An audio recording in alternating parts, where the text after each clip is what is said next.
Открийте вашия личен път към трансформацията с нас, Теди и Мария в планините на България.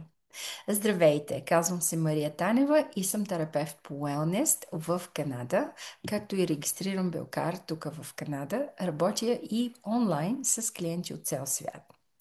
С Теди организираме ретрити в планината Родопи в България, които са работни ретрити, което означава, че имаме много лекции, движение, медитация, визуализация и така нататък. А работим върху себе си.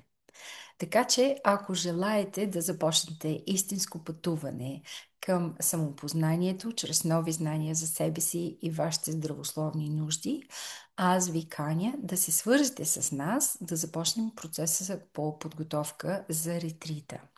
Защо подготовка? Защото това е частен ретрит от максимум 12 участника, с които аз работя предварително, за да се запозная много добре с техните нужди.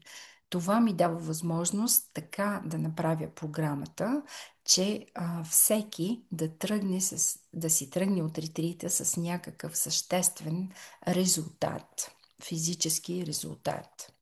Работим върху храносмилателна система, сърдечно-съдова система, дихателна, нервна система. Работим върху фасцията с методът Елдоа, техниката Александър, Фелденкрайс. Също така имаме други преобразяващи практики от Пилатес, които подпомагат за вашето физическо здраве, психическа и духовна хармония също така.